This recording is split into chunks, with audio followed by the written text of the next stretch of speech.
Kristen Scott Thomas, you have been a darling of both French and British cinemas. Talk to me about these two cinemas.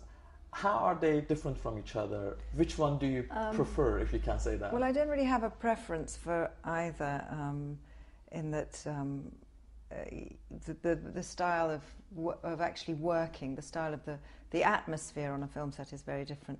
As the style of film, the films that the general public see, I think that British films tend to be either comedies or sort of social drama, and French seem to have, they like things that are more sort of character-driven. They like things that are, well, Sophie Marceau once said that French films are all about people having a conversation in a kitchen. So she's not wrong.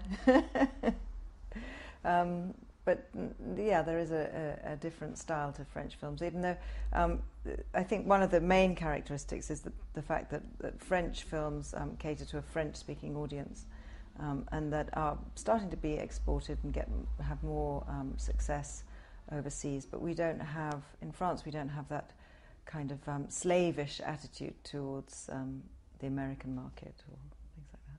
And actually, that's a very interesting side you're talking about, the audience. When it is British cinema and when it is French cinema, how do you think the attitude of the filmmaker changes because of that audience pressure? I think basically in France, the French film world is very much a world rather than an industry. People consider themselves to be artists when they make films. So you have this great culture of well, since the 1960s, 1950s, 1960s, of the director also writing the screenplay as a sort of one-man band, whereas here, you know, it's much more linked to, as I said earlier, linked to the traditional American way of doing things, making it into an industry where the aim is to get as many people as possible to buy a ticket, whereas in France it's much more. There isn't a term.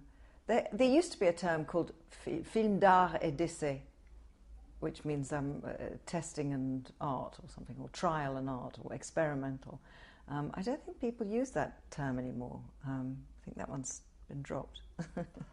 Does that mean when you are an actor and you have experienced both of them, you are feeling a little more liberated in the French cinema because you are... No, not necessarily. It all depends on... because all these things are names, you know. I think it depends on who you're working with. I mean, I've made a couple of films now with a director I admire enormously called Pascal Bonitzer, and I feel incredibly free. I can do all sorts of things that other people in other...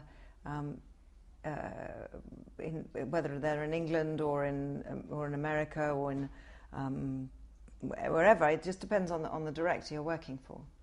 And let's talk a little about your new film that you have just launched, In the House. How did that come about?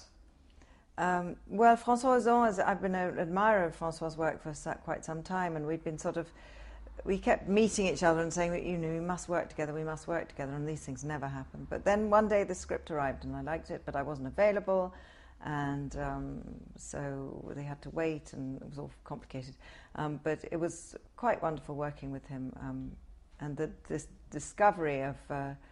I really enjoyed working with Fabrice Lucchini.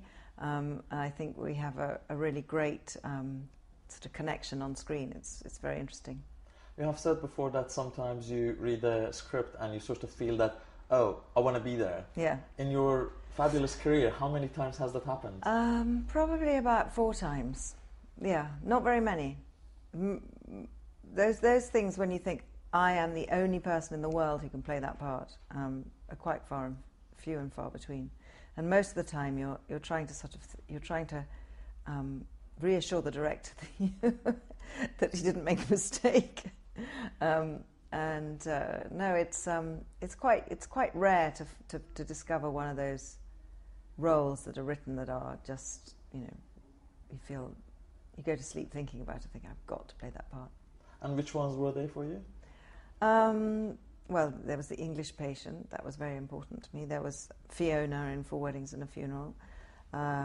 There was, well, both parts with Pascal Bonitza were I felt that I had to do them because, I just felt that I felt they'd been written for me. I don't think they had been, but they felt as if they had. Probably somewhere else is another one.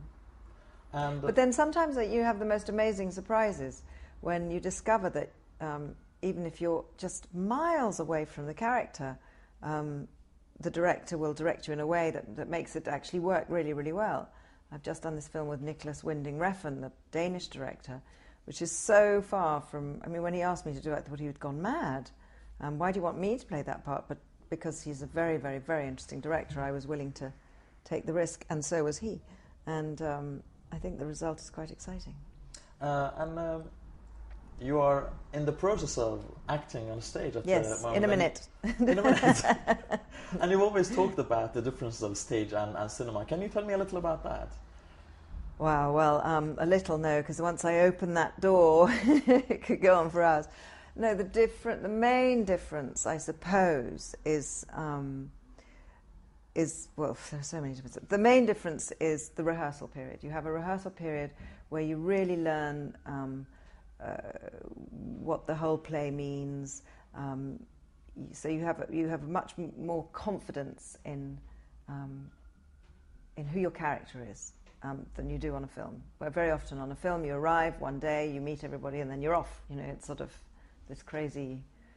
It's very, very strange. And then the language is very different. You know, to sustain an audience's attention in one room for an hour and a half without, you know, cars exploding and loud music and everything. The text has to be really, really good.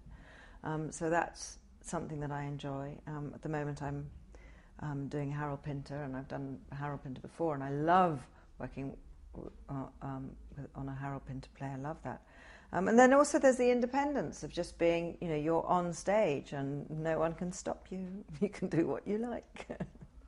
And I think it's quite, as an artist, it's very interesting to have your audience right there and sort of make that, create that relationship. Yeah. I think that's something, if I were to stop being an actress, which I keep thinking is a better and better idea, I would really be interested in learning how to be a film editor. I think that's really, really, that's where it all happens.